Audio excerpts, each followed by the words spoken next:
Yep. All right, guys. Welcome to the Tuesday Alive. I'm really excited about today's show. I'm always excited about today's show, so I should just stop saying that. Anyway, we got John Willis from Special Operations Equipment. I always forget that my video is opposite of what I see. We got CJ KIllmer from the Dangerous History podcast. And I'm not sure how many people in our audience have heard about you, CJ. So let's start out. Who is CJ of the Dangerous History podcast? And how did you end up going against the grain? I'll try to give the short version of the story.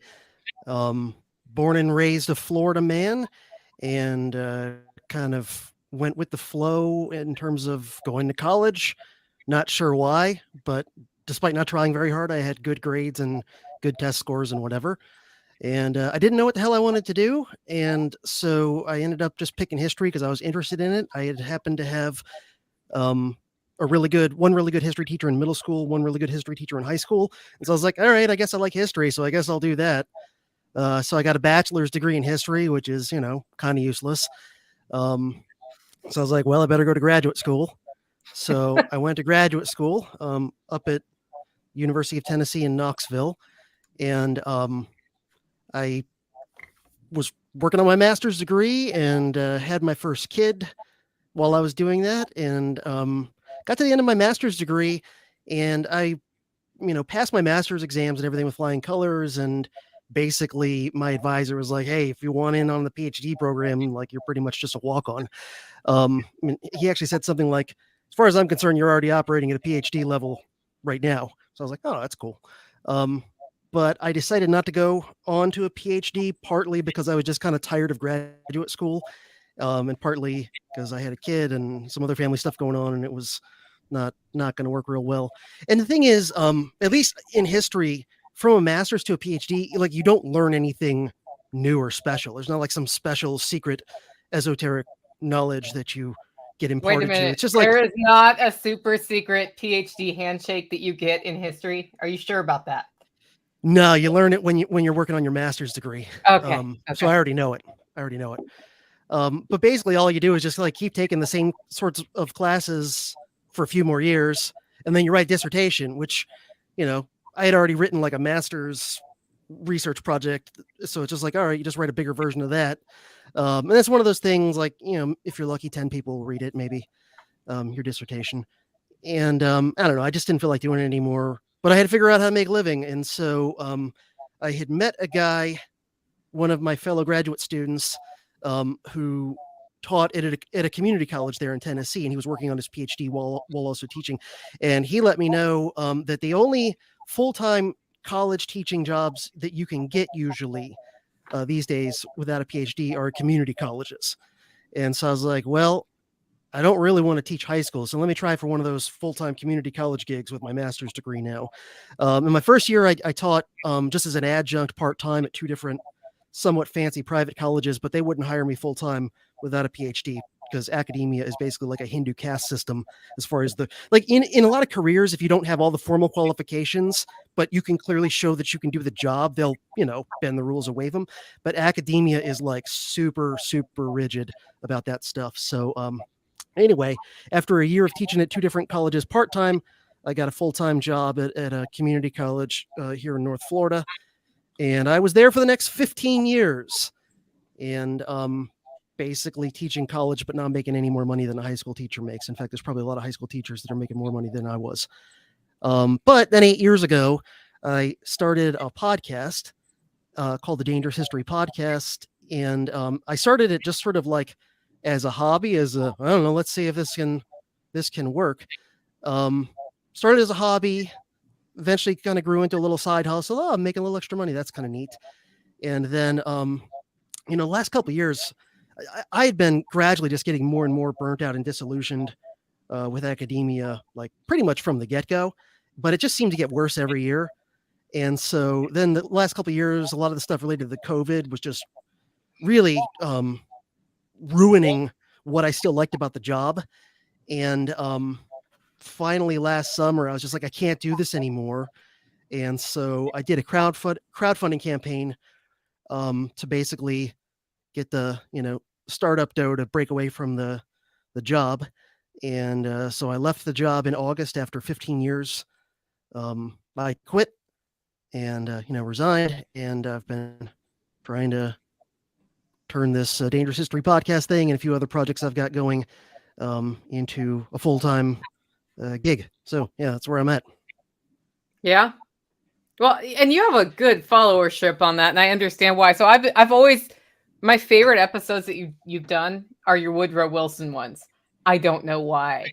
It's like watching a train wreck coming that I know is already going to crash, right?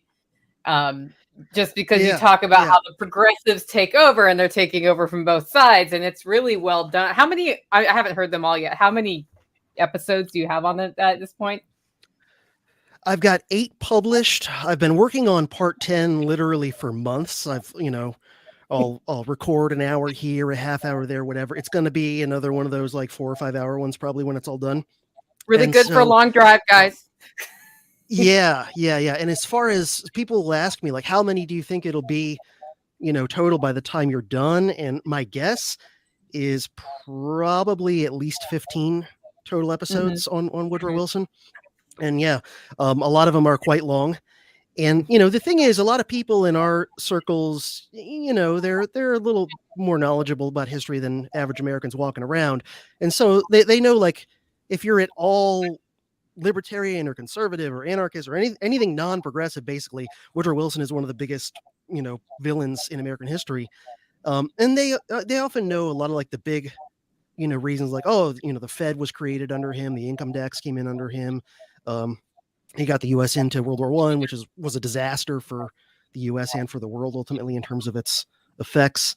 But the thing is, there's so much more like depth of horribleness about Woodrow Wilson that even fairly well-read people in our circles don't know about. And or they know kind of some of the big picture things, but they don't know the little nitty-gritty details and whatever. And so yeah, I've just been going in deep dives, multi-hour episodes, and yeah, they've been popular. Every now and then I'll hear from someone who's like, why don't you do more short episodes? If you made your podcast episodes 15 minutes, people would, you'd grow your following or whatever. And I'm like, well, here's the thing. Every now and then I do put out a short episode, but my most downloaded episodes are always the giant multi-hour solo narrative ones, like my Woodrow Wilson episodes, my Civil War episodes, some of the other standalone and miniseries episodes I've done that are these giant, so at a certain point, the numbers don't lie. And people like these giant, it's weird. They like these giant 5-hour episodes where it's just me talking about something, in detail. And I think it's partly that Dan Carlin, who's like the godfather of history podcasting, one of the first guys to do it, and probably the biggest in the world still. And his podcast started off with short episodes in the very, very early days, but it very quickly grew into what everybody thinks of Dan Carlin doing now, these multi-hour things, even longer than my episodes. And I think Dan Carlin might have trained history podcast listeners to just have a longer attention span and to like expect. And I don't know, so I don't listen to very many history podcasts, honestly. Most history podcasts I can't stand because they're just repeating like the Wikipedia establishment bullet point summary of something, and there's not a lot of depth to it, and it's very, predictable perspectives and whatever. And I just don't get it. Like, someone will put out an episode of something really interesting, like MK Ultra, the CIA's mind control experiments, which I covered a long time ago, but they'll do it in like a 15-minute little, thing. It's like, I don't understand how you could have a topic that's that interesting with that much, dirty details and whatever, and think like, oh, I'm just going to give the super quick bird's eye view, like, no, get into the nitty gritty details. Talk about how Operation Midnight Climax, where the CIA hired a guy from the Federal Bureau of Narcotics to moonlight for them, a guy named George White, and he would hire prostitutes to bring Johns back. And then they would unwittingly dose the Johns with massive amounts of LSD and like just, audio and video record what happened. And those were your tax dollars at work if you were an American taxpayer in like the 1960s or whatever. I don't know. To me, these things are interesting, and the details are don't know. The details are extra interesting. So yeah. Extra And I honestly, interesting. I don't get it when every now and then I'll get a listener who complains that my episodes are too long. And aside from just saying what I already said here of like, those are the most popular, that's just the reality. But the other thing I tell them is like, it's a podcast. You don't have to listen to 5 hours all the way. Like you can pause it and come back to it anytime.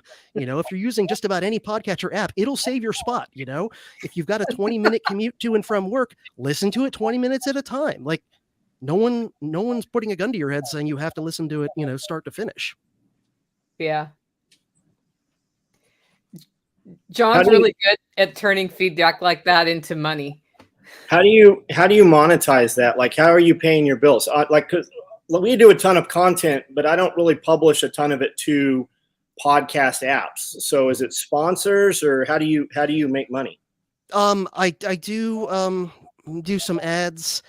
I'm actually currently I'm part of a network of history podcasts that kind of does that for me, you know, which saves me the trouble of doing that. You know, obviously they take a percent, so it's, you know, I might leave that in the relatively near future, go back to just being, you know, completely my own thing. But then, you know, and it's a mixed bag because then I would get all of the ad money, but then I would also have to spend time and energy, you know, dealing with, you know, working out deals with sponsors and all that. Then I also have the Patreon, Subscribestar, Okay. those sorts of things. You know, where people get various levels of bonus content and access to live streams and things like that. So currently that's my biggest source of revenue is that's a Patreon and Subscribestar, and then ads are next biggest source of revenue monthly. Mm-hmm. But yeah, you know, not yet to where the podcasts, all the different revenue together is not yet to where it makes up for my missing salary and especially my benefits. Because I didn't get paid well teaching at community college, but I got paid, you know, very regularly. And and I had decent benefits, you know, yeah. I like by current American standards, which aren't great. Like I had, you know, decent health care that didn't cost me too much out of my paycheck and everything. And then, you know, obviously I left, we had to put my family on health insurance through my wife's job. So that meant her paycheck got a big chunk taken that didn't used to be taken for that. And so, yeah. So working hard on various things to try and grow the revenue streams I already have and add a few additional ones. So, I mean, the cool thing about that is you're at this point of growing where you made the leap and now it's sink or swim, which is an extra motivator, I think. And, yeah. And with that, you're at this time where it's like, and I can actually spend time focusing on some of this because I'm not spending time doing that other thing. So it's a good place to be, but it can feel a little scary, I think, when you first do it. Yeah. And I would say there was a honeymoon period of a month or two where I was feeling mostly the exhilaration and the, you know, the freedom and everything like that. It was very surreal when I, you know, finished. It took me an entire week to clean out my office and my classroom because I'd been there for 15 years accumulating, you know, as you might imagine, I had like 1,000 history books there and all kinds of other random stuff that I'd accumulated. So it took me a whole solid week to clean out all my stuff. And man, when I finished, it was very surreal to leave a job that I'd been at for 15 solid years. And so for the first month or two, it was just the exhilaration of like, oh, freedom. And then I realized like, oh, no, freedom's also terrifying, you know, because now I got to do the work. I know I can't half-ass it anymore. You know, like I had been teaching college history classes, mostly the same classes over and over and over for 15 years. So like I could kind of, you know, not saying that I deliberately tried to not do a good job, but it, you know, if I wasn't feeling good one day, I could just sort of, you know, muddle through. Whereas with this, it's like I got to try to bring my A game every day, and I can't always do that. But yeah, you know, I had hoped and anticipated that you know, by now I would have made up for the missing income from the job, but you know, I haven't, and so yeah, it is getting a little bit nerve-wracking and nail-biting. But do you have an assistant? No. Man, I spent about an hour this morning trying to find you on YouTube and Instagram and other social media platforms. And I found a lot of YouTube stuff where you were on with other interviewers and other channels, but I didn't find anything of yours. So No, that's something I have not gotten into. That's one of the things that I'm intending on getting into, because I just never messed with video before. So like I've gotten pretty good with audio because that's just kind of been my thing all along. So I can do all the things I need to know how to do as far as audio editing, and I know how to get decent sound quality and all that stuff. But like video to me is a whole brand new, just something I've never messed with. And I know that, it's another funnel to attract, an audience, and obviously another opportunity for various kinds of monetization. So yeah, to be honest, and I mentioned this to Nicole the other day when we were talking, I would say overall the biggest thing that I struggle with, and I have struggled with since I quit my job, is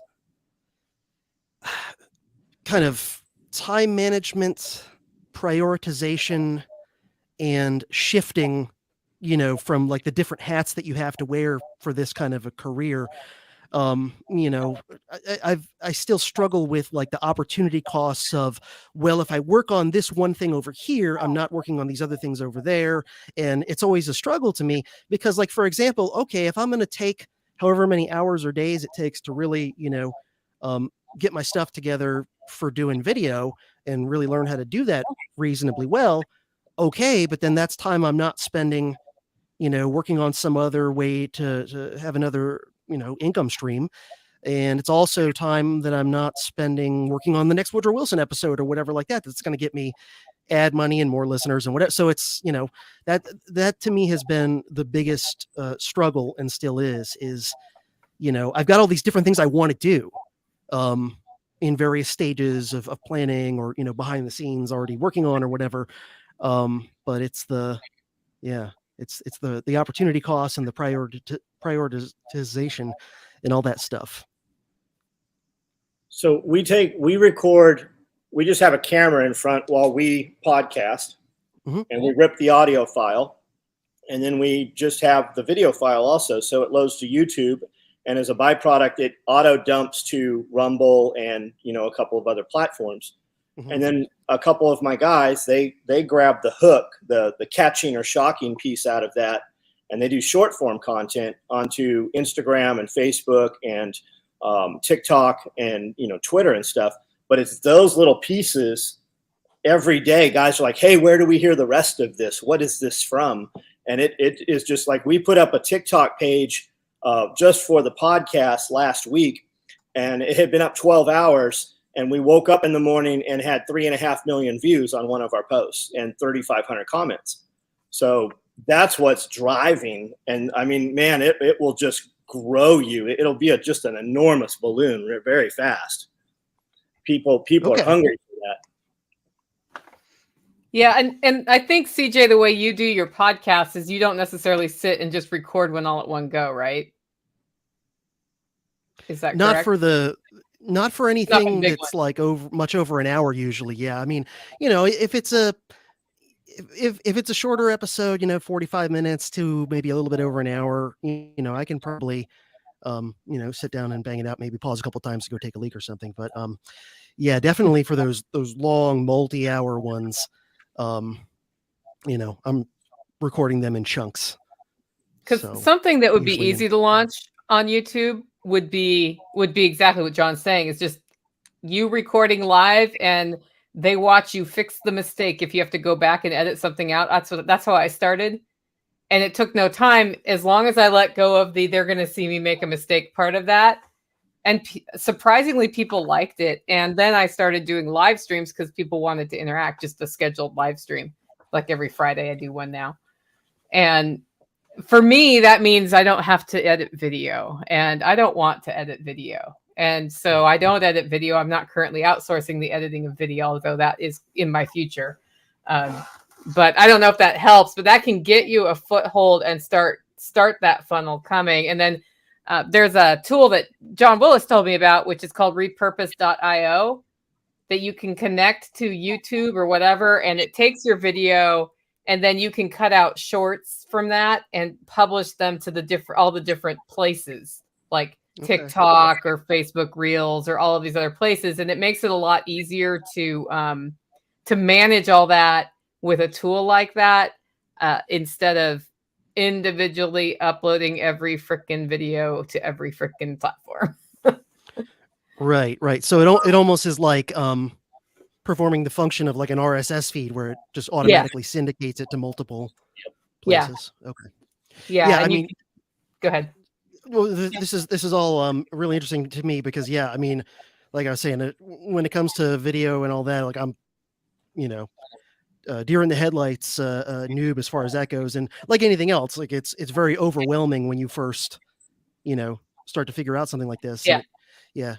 It always just seemed, I don't know if it's correct or not, but it always seemed more intimidating to me than audio, just because more, to mess with. There's more variables, and I don't know.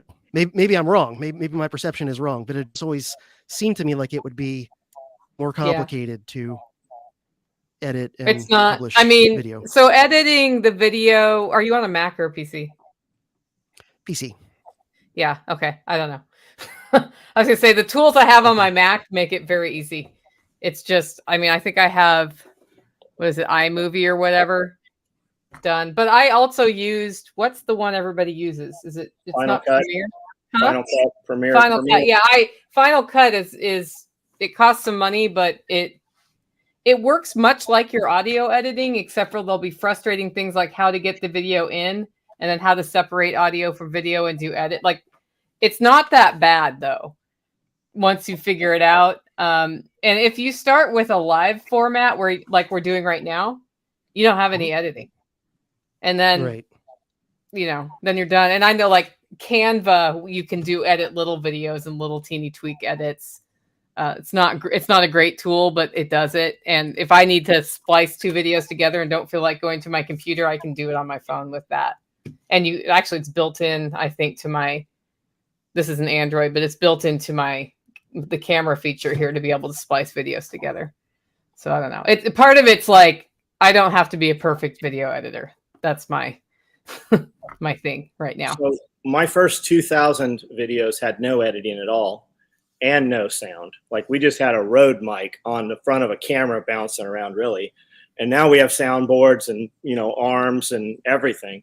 But that's just very recent.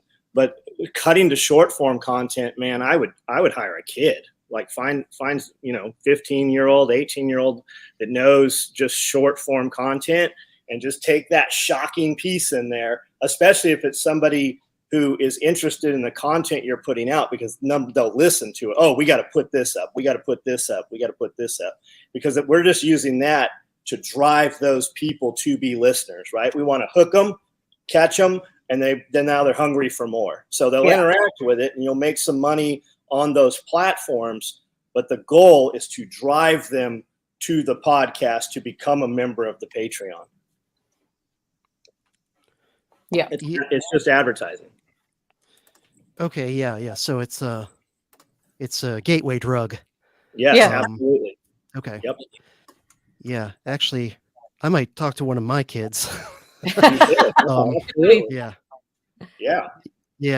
I've got two teenage kids, and one of them in particular I know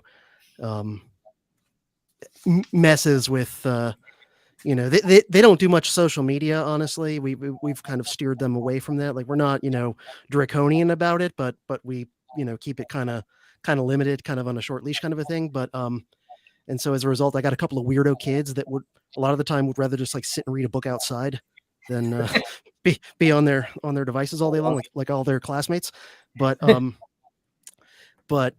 know that one of my kids does have a bit of savviness with video stuff and whatever. So yeah, and I'm too stupid to have thought of that until just now. I've built in Smalls who can help me. Yeah, and I can like pay her very little. and just lean on I ain't charging you rent, so. how much of history is wrong, right? Or we're led to believe something different from the whole truth, right? We get this little tiny sliver in the textbooks, and it's kind of interpreted. If you get a good like you have 5 teachers teach the same textbook, and you'll get 5 different pictures painted, right? So if the love of history comes from the person who presented it, right, it kind of plants that seed. And if you go through high school and have a very poor or dry history teacher, you have no interest in it at all. But now with the social media stuff, there's so much out there, these stories that we believe, or maybe we fabricated in our own minds, but you come to find out that much of it is very insidious, or parts have been deleted to make it look other ways. Yeah. I mean, there is the old saying that the winners write the history. And really what that means is, it's not always literally the winners. Sometimes it actually is the people that, if you've got a war, sometimes the losers do write the history. It's because they then became winners later, if that makes sense. Yes.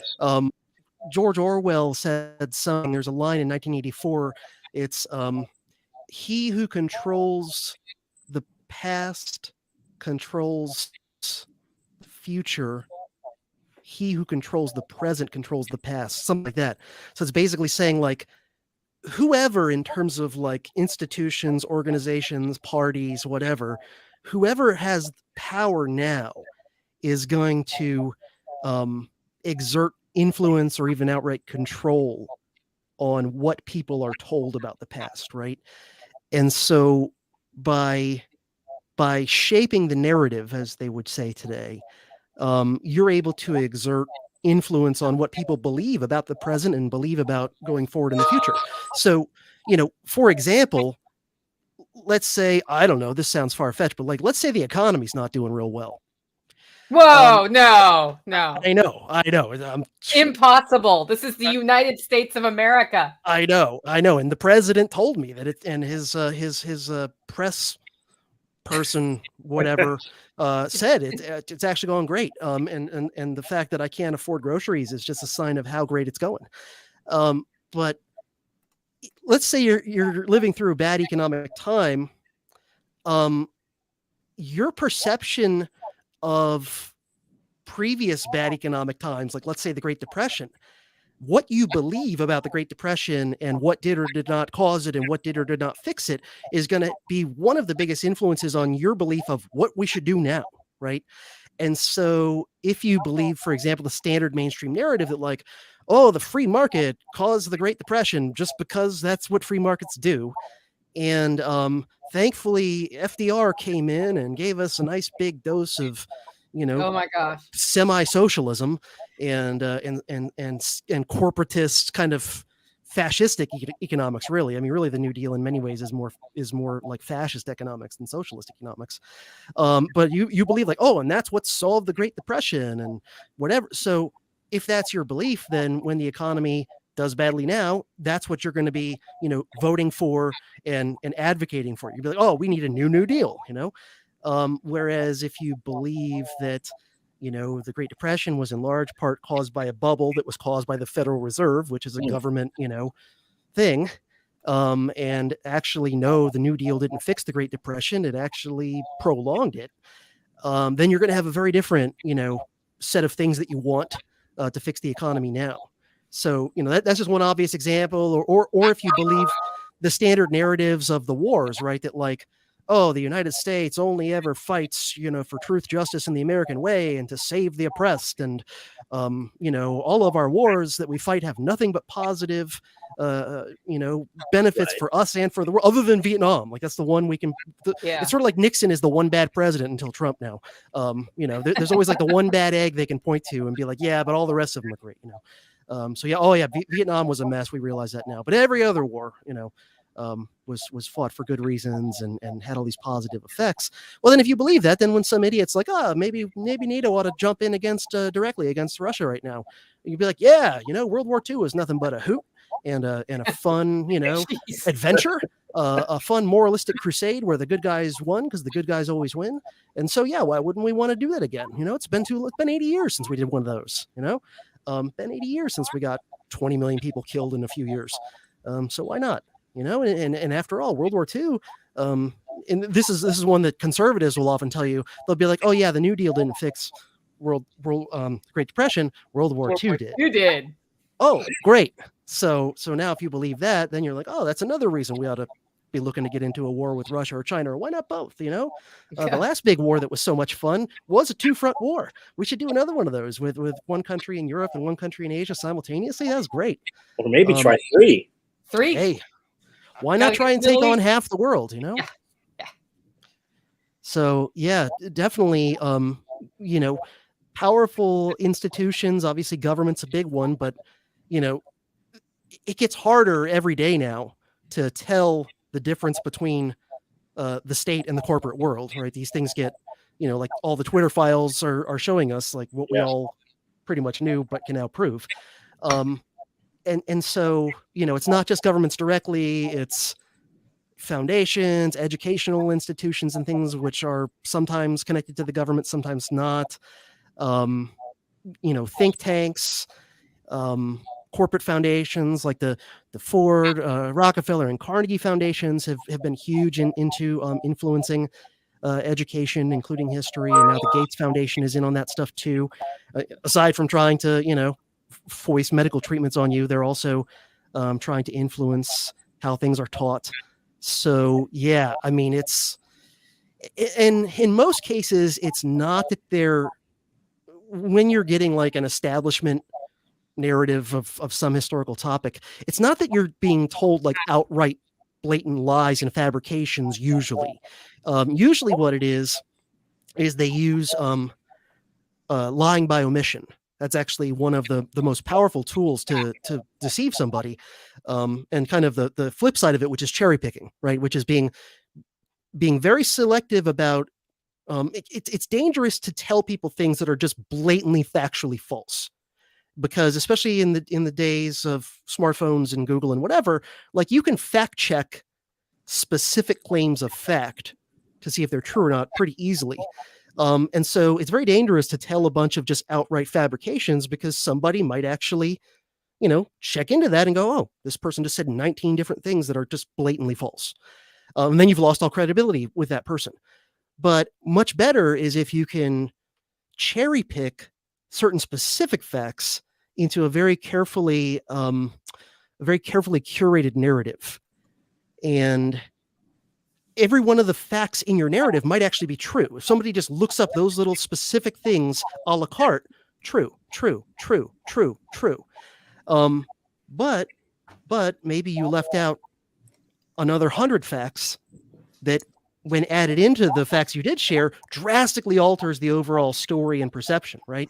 So, the analogy I often use is, what if I was at a bar last night and a guy punched me, and I'm telling you the story the next day, and I leave out everything that led up to it until that guy threw a punch at me, right? And I'm just like, oh man, I was at the bar.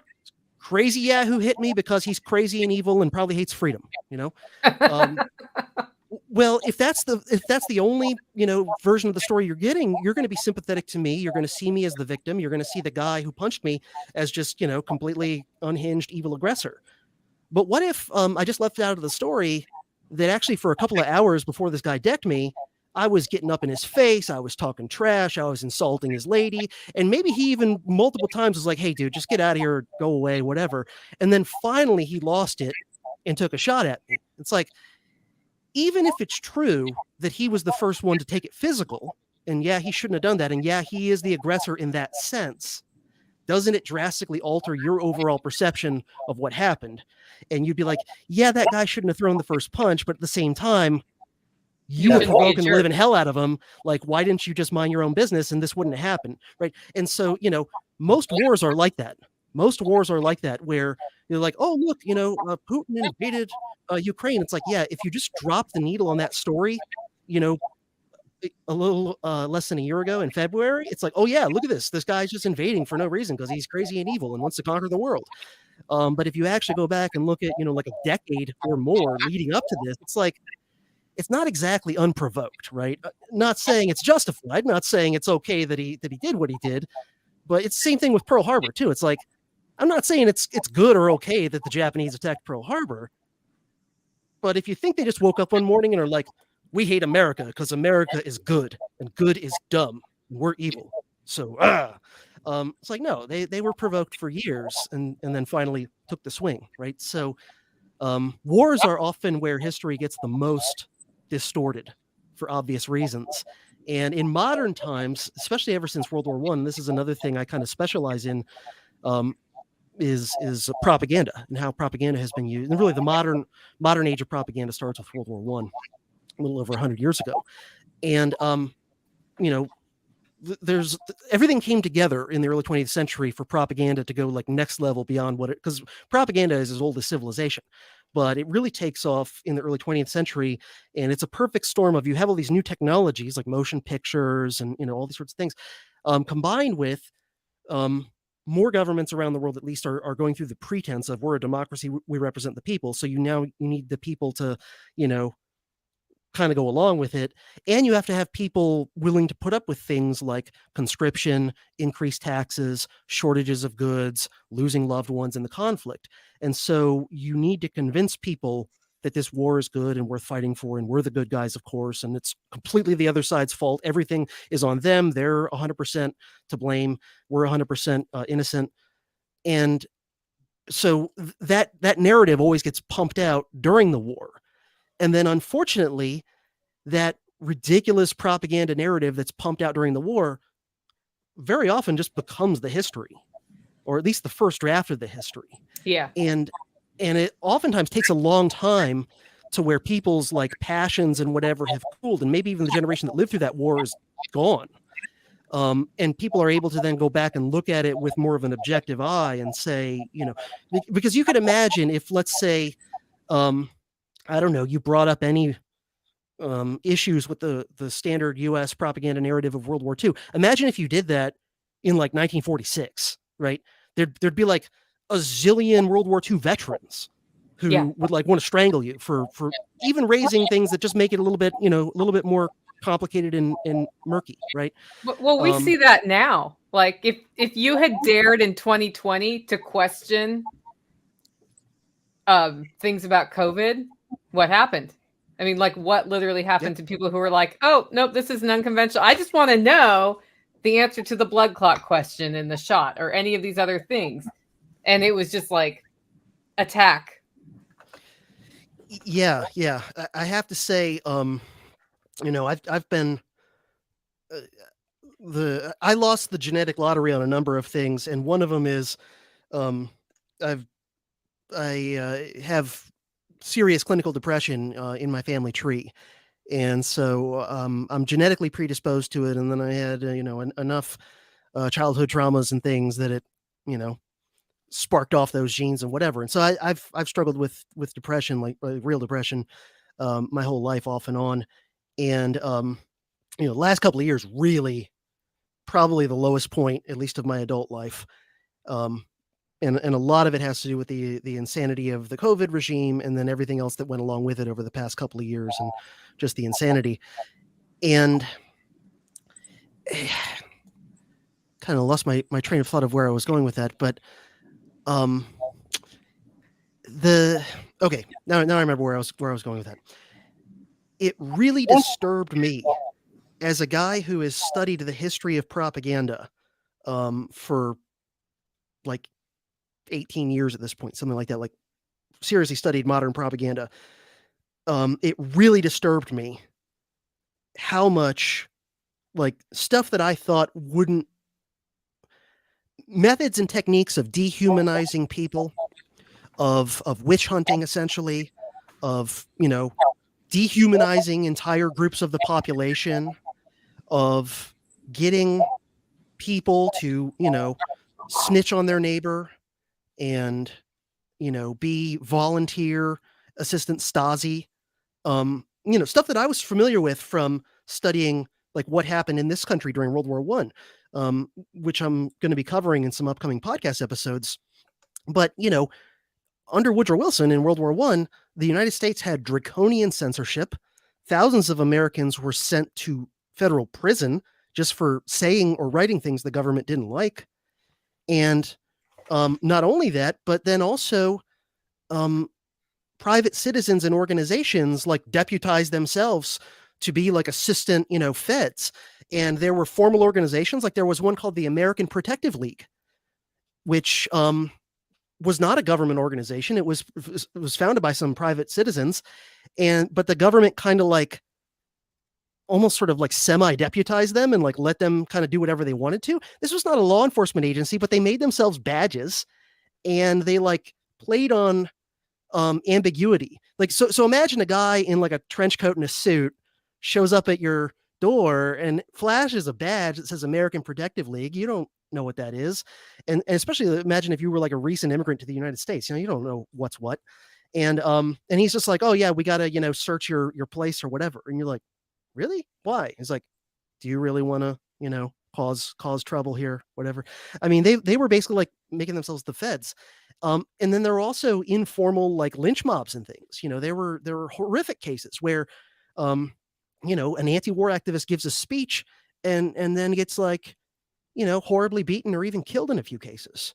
And sometimes it was ridiculous things too, where it's not even not that anti-war people should be attacked, but sometimes it was even ridiculous, innocuous things like there were tons of German American immigrants, first and second generation in the U.S. during World War I. And so there were neighborhoods in many American cities, kind of like today, where there's entire giant neighborhoods where most people are speaking Spanish, but they'd be speaking German. And there were German language newspapers in a lot of major cities.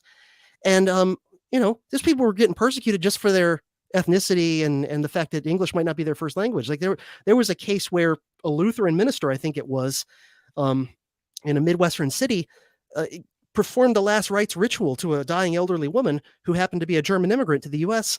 And he performed the last rites in German because that was her first language.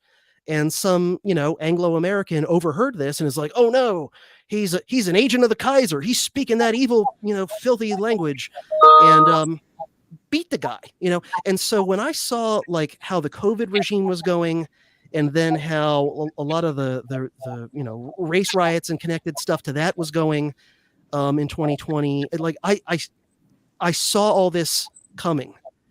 And it really disturbed me. It made me depressed, and it also angered me. And it got me, to cover some stuff on the podcast I hadn't thought about covering before, because I was like, people need to know how dark this goes, how dark this can go. When you start dehumanizing people, dehumanizing people for not going along with the COVID regime, dehumanize people for who they voted for, dehumanize people, for not wanting the quote unquote vax, dehumanizing people for not being woke in some cases, when that stuff was at its peak. So on that line, what did you do in your own life to get ready for what might happen? Because I can imagine if you've studied propaganda and seen where it leads, historically speaking, where it leads. Mm-hmm. What steps have you taken in your life since your eyes opened up?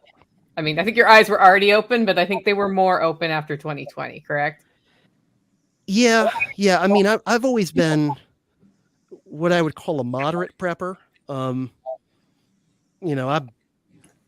an unprepared joke compared to a lot of people in the prepper space. But, compared to most Americans walking around, I'm reasonably well prepared. I grew up in a mostly right-wing gun-toting family. So, I've always been interested in guns and self-defense. And, I've done a little bit of martial arts on and off over the course of my life. So it made me glad I had done those things, just in case, haven't had to use that. So that's good.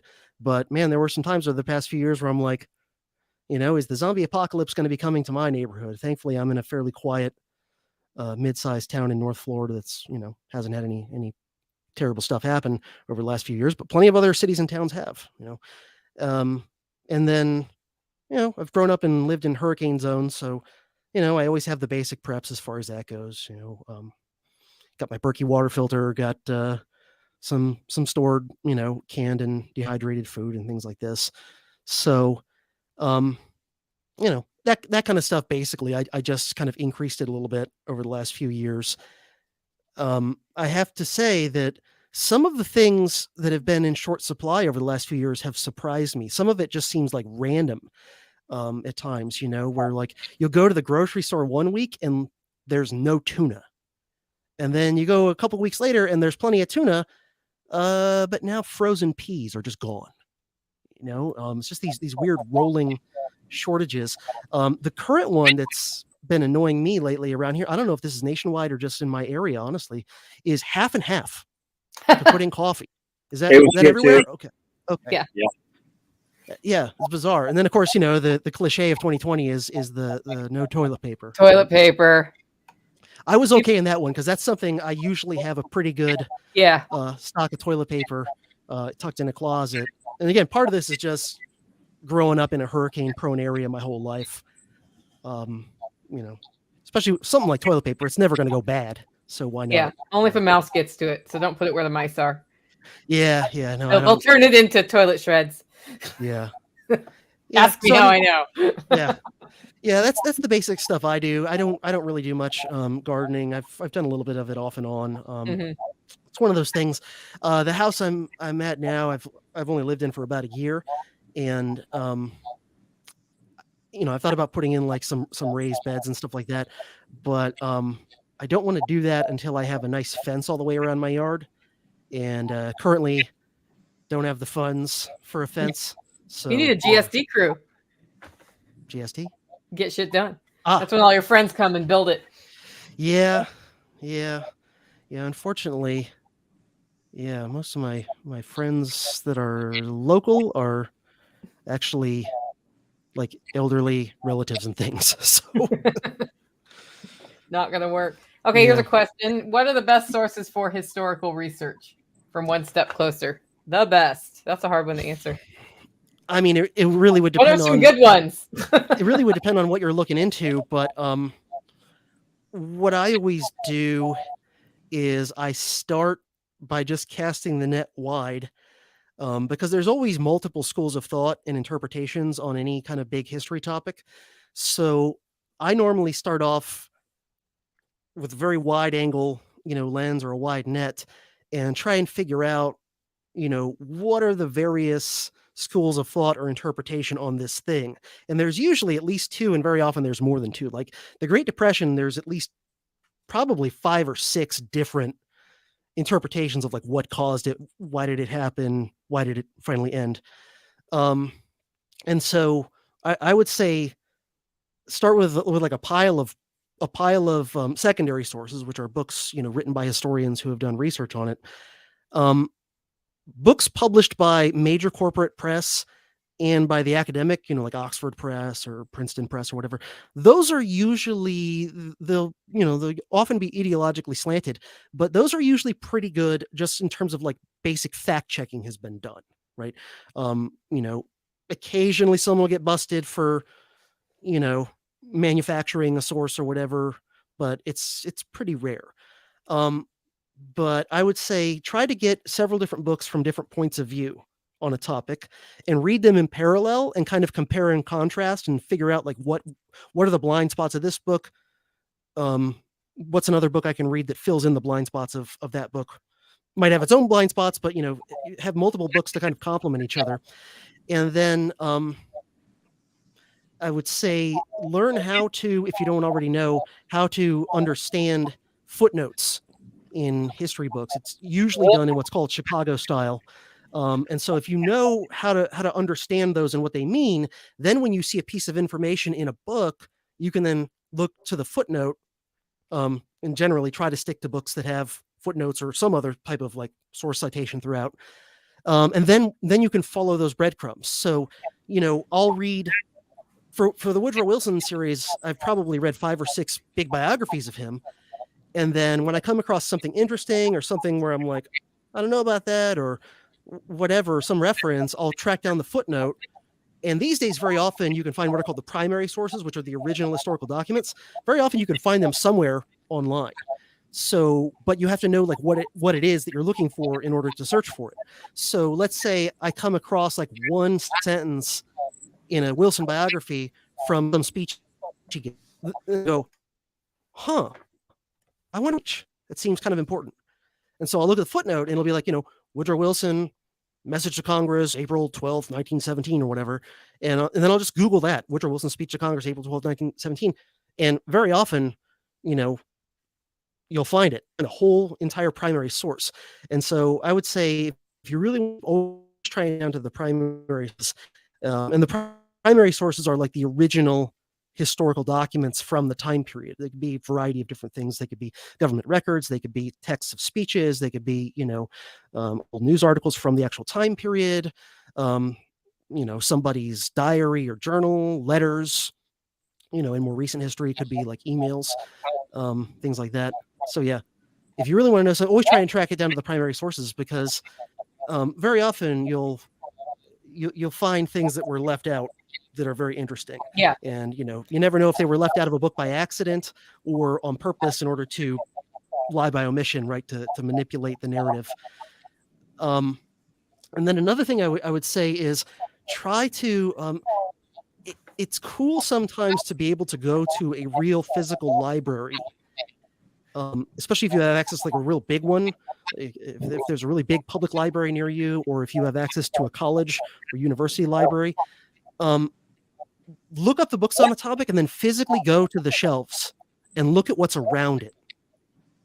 I've found some very interesting books that way, where, I'll look at a couple of books on a topic and I'll be like, I definitely want those books. But when I'm going to get those books, I look at what else is around it and I'll find stuff I never even would have known about. And then the last thing I would say is, if you really want to go deep into a subject, read books that are related to it, but not exactly the same thing. And so as an example of that from my own work, I uncovered something that very few people seem to know about, even people who have written biographies of Woodrow Wilson. I uncovered that, and I'm not the first person to uncover this, but not a lot of people have heard of it, apparently, that when Woodrow Wilson was governor of New Jersey, which was his only political experience before running for president, he was governor of New Jersey for 2 years and then ran for president. One of the many things he signed into law was a eugenics bill that set up a board to sterilize people, and without much in the way of due process. Basically, the board can just be like, "You're, a moron. You shall be sterilized. You have been officially classified as an imbecile, so now you're sterilized. And there's no due process or appeal or whatever." And that the guy who was Wilson's point man on eugenics, and that basically wrote the bill that Wilson then got passed, was a guy, and I always forget his name. He was originally from like Austria or someplace like that. Edwin Katzenelnbogen has this weird hyphenated last name, Katzenelnbogen. Elbow. Yeah. And he's this guy from, like the Austrian Empire or whatever back then, who then immigrated to the United States. Yeah. He was I'm trying to remember. He was some sort of a doctor. I think he was a psychiatrist or something, but he was like big into eugenics. And so when Wilson was governor of New Jersey, this guy happens to be working at one of the New Jersey facilities, and he's the guy who writes Woodrow Wilson's eugenics bill for him. Then years later, long after Wilson is, done being president and dead, Katzenelnbogen moves back to Europe right before World War II, and then ends up ultimately in the custody of the Nazis because he was part Jewish. And he ended up in one of the camps, I think it was Buchenwald, and he was an inmate, but he was like working for the Nazis in the camp. He was like a crony, like a trustee. A crony inmate. Yep. And yeah, he was basically, the Nazis wanted to take advantage of his expertise on eugenics. And so he helped them conduct some sorts of, I still haven't dug up all the details on what he actually did, but he was in somewhere to like do experiments in the camp. Mm-hmm. And whatever it was he was doing in that camp, it was bad enough that after World War II, when the camp got liberated, this guy, Edwin Katzenelnbogen, was tried and convicted for like crimes against humanity type stuff. Okay. Mm-hmm. Now think about that. The guy who wrote Woodrow Wilson's eugenics bill later ends up working for the Nazis. But there was a ton of crossover from the United States. that says something. Yeah. We're having a little bit of a delay there, CJ. So, John, did you want to expound on that? Yeah, there's a ton of crossover from the United States. States. My internet is hiccuping again. The IBM, the International Business Machines, they had a 10,000 square foot building at all of the camps that housed an IBM machine. We had all kinds of correspondence back and forth. I mean, and then we brought a ton of them here, and they continued on with their experiments and stuff in the asylums. In the 2000s, when we started unfitting a bunch of those asylums, they found all kinds of records that were kept in German from those doctors that came, and they just kind of nested and went unchecked. Yeah. And like I said, I've probably read at least 5 or 6 huge biographies of Woodrow Wilson, 600, 700, 800 pages with a zillion footnotes. And I have never seen, I don't think I've ever even seen in any of those biographies that Wilson signed a eugenics bill into law when he was governor of New Jersey, which thankfully got thrown out by the state Supreme Court pretty quickly as unconstitutional. Other states, though, that passed those sorts of bills, they stuck around. And people were sterilized in many states. But I don't think I ever even saw in any of the books that are just, Woodrow Wilson, a biography, a reference to his eugenics bill even being a thing. And if any did, it was like a quick passing, like, oh yeah, he also signed a eugenics bill into law and like no detail. But for sure, in none of those biographies of Wilson that are hundreds of pages long with thousands of footnotes or whatever, did I see a reference to Edwin Katzenellenbogen, this guy who decades later shows up working with the Nazis in Buchenwald, right? And so my point is, if I had only ever just read books that said Woodrow Wilson biography, that would have been an unknown. That would have been, something I didn't know. And then the only reason I got tipped off to all this stuff is that it just so happened that simultaneously with when I was reading some stuff on Woodrow Wilson, I happened to also read some books and articles about eugenics. Books and articles that were not specifically Woodrow Wilson. They were just about eugenics of that time period. And then in there, I see these little references to Woodrow Wilson's eugenics bill and Katzenellenbogen and all that stuff. So anyway, that's my very long-winded way of saying, don't just read like narrowly specifically in whatever your topic is, read around it too, because you never know. I also, another example of this from my podcasting work is years ago, I did an episode about the explosion of the USS Maine in Havana in 1898. And I put together what I think is a pretty compelling amount of evidence, at least circumstantially, that it was a false flag, that it wasn't even just an accident, that it was a flat out false flag, and that the United States Office of Naval Intelligence was involved, and most likely Teddy Roosevelt himself was involved and knew about it to some degree. The pieces that I put together for that episode came from reading books on the Spanish-American War, books about Teddy Roosevelt, and then books about the history of the Office of Naval Intelligence. And if I had only been reading in one of those kind of spheres, I wouldn't have gotten all the connections, because I was able to figure out, like, there's all these strange connections of the Office of Naval Intelligence to the Maine, both before and after its explosion. And then there's all these things you don't hear, like, for example, Teddy Roosevelt was Assistant Secretary of the Navy, and like, okay, that's interesting. But you rarely hear it mentioned in like Teddy Roosevelt books that one of the duties specifically of the Assistant Secretary of the Navy during that time period was he was the person directly overseeing the Office of Naval Intelligence. Like, he was the Assistant Secretary did that, not the Secretary. Mm-hmm. So Teddy Roosevelt, who desperately wanted war with Spain and who has all these other, weird connections and circumstantial, things, he literally, in the months leading up to the war and the explosion of the Maine into the war, he literally was running ONI. And then you find out, various ONI officers happened to be, on the Maine, but then were, removed from it, deployed elsewhere right before it blew up. And then the inquiry that looked into it and immediately was like, it was all the Spanish, we got to go to war. The initial first inquiry into it, it was chock full of ONI guys.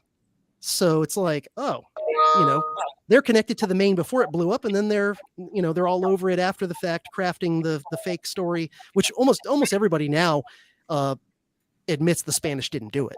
But Yeah.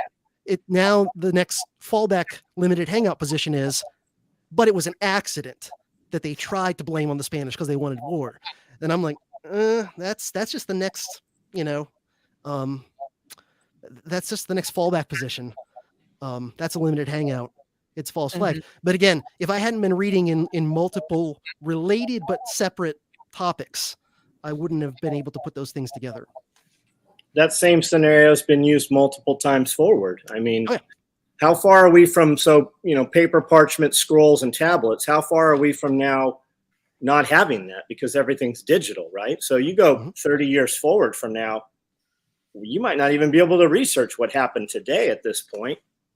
Because, I mean, look at how they just remove information from the internet right now. And Google has this huge thing that they're about to launch here in 30 days, 60 days with all this misinformation stuff. I mean, the Twitter stuff that's coming out, if you ever see the Google shit come out, holy cow, that's going to be 100 times what the other was. And they're putting it into effect right now. Yeah, I love how the people who want that stuff to stay are working just as hard to make it so that you can find that stuff in other ways.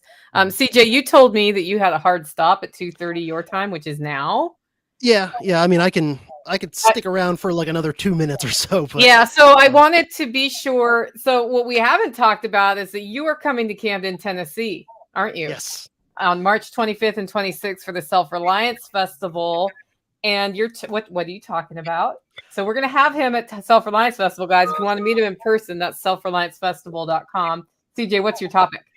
Yeah, I'm very excited about that. And I always love a chance to, actually meet listeners and fellow podcasters and whatever face-to-face in real life. And I'm going to be talking about the decline and fall of empires because this might shock people, but I think we're in one right now. What? If you're in the United States anyway. And I'm actually currently in the middle of teaching a 3-part course for Renegade University on that very topic in much more detail than I'm going to be doing at the event in Tennessee, of course, because then, I've got to boil it down to like 40 minutes. But yeah, I'm currently in the middle of teaching a course on that for Renegade University. Part 2 is going to be tomorrow evening at 8 p.m. Eastern. And then part 3 is the next Wednesday. And you can still sign up for it, even though I taught the first part last Wednesday, because it is recorded and archived in there. So even if you missed my first lecture on it, you can sign up for the course right now and get access to it recorded. And then, if you can make it, you can tune in real time for the next 2. And so I'm going to be given sort of a short version of that. And in particular on like what are some potential lessons we can learn from previous historical examples of when people have to live through a declining and collapsing empire. Because the good news is this stuff has happened before. The bad news is it's happening again. But the fact that it has happened before means, even though it's a little bit different every time, maybe we can learn some lessons of how best to, get through this and protect ourselves and our families and as best we can, because when an empire gets to this point, there's no real saving it, I don't think. So will we see a separation of states? So we have a civil war coming? Those are both possibilities. Maybe. Yeah, I can't quantify it, but it certainly is possible that the United States could break up into pieces. That might entail violence. It might not. I certainly hope that cooler heads prevail, and if anything like that happens, it's done, in a fairly orderly, nonviolent way. There are plenty of, when people say like, oh, we can't separate the United States into smaller pieces because then that would mean a massive violent civil war. It's like, that doesn't necessarily have to go along with it. Like it can be done peacefully.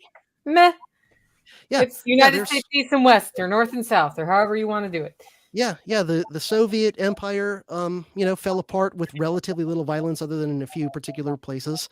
And, a long time ago, Norway and Sweden separated completely peacefully. They just, were like, all right, we're just going to separate now into 2 countries.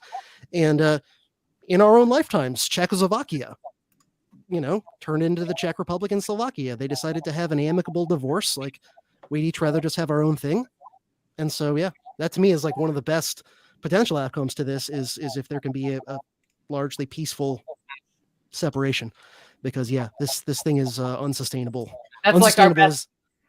Is the understatement of the year. Yeah, it's our best outcome. Yes, guys.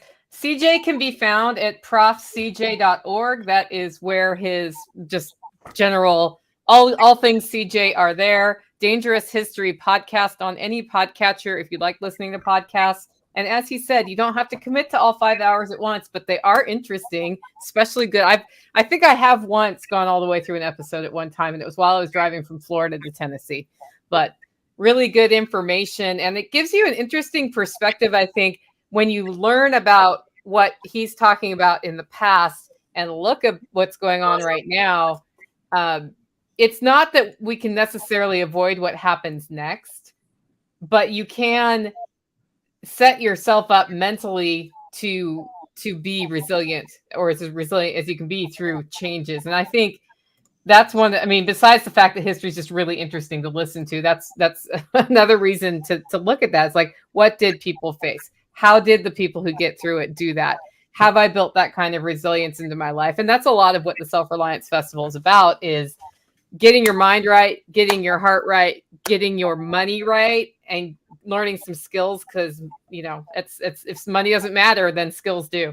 So anyway, CJ, thanks for being on. I'm going to let you, if you just want to log off, you can, and John and I will close out the show. Okay, will do. Right. Thanks for having me on. Thanks, man. Yeah. All right. Tell me about your T-shirt before we close out. I got to see this. I saw it on a video yesterday or this morning. So pirate, black flag, black beard. If the time comes, you have to spit on your hands, hoist the black flag, and prepare to slit throats. And that's what it says on the back. Mm-hmm. And that's this week's shirt. That's this week's shirt at Original SOE Gear. Get it while they have it, guys. Yep. What else do you want to say before we sign off? Just the normal. If you want to have conversation, I do a live every night at 9:00. We put tons of content on YouTube. We're on TikTok and Instagram. Facebook, we are very easy to find. We make nylon tactical gear. We have a little farm here, and I've just built everything that I like to do into my life, and that's my entire world is stuff that I want to do. If I don't want to do it, we're not doing it. Right. I'm Nicole Sauce from the Living Free in Tennessee podcast. The best way to find things, all Nicole things, are at livingfreeintennessee.com. To the person who asked if I have a Facebook or Instagram, I threw a hissy fit about 3 years ago about how Facebook was censoring everything and got really mad. And technically I am still on Facebook, but I don't do much there. And I started working more over on the MeWe platform, Telegram. Those are the two where I'm more active, although I have decided to be a big girl and put my big girl panties back on and start using Facebook and Instagram again, just to start getting more people in the funnel. My worry was that if I was dependent on Facebook for my business, it would be a problem when I got censored, because I never want to be in a situation where I feel like I can't say what's on my mind. And I say what's on my mind, so I'm not worried about it. So one day I may disappear. If you want to find me on Facebook, that's also Living Free in Tennessee. Guys, thanks for joining the live stream. Self-Reliance Festival tickets are on sale at selfreliancefestival.com/tickets. We have a VIP option that includes on-site parking at SOE, a T-shirt, and we have a reception that you'll get to come to on Saturday night. And that money helps to bring in enough money to keep the festival going. Tickets are $75 early bird special, only for a few more weeks through February. So definitely get that before the price goes up. And if you're interested in doing a refuge medical training the Friday before, 8:00 in the morning, might be 8:30, we'll see. We're going to do a 4-hour Responder 1 training from Refuge Medical. That's Bear Independence crew. If we sell out the tickets for the morning class, I will add an afternoon class. And that's all at selfreliancefestival.com/tickets. Thank you so much for joining us. We will see you next week.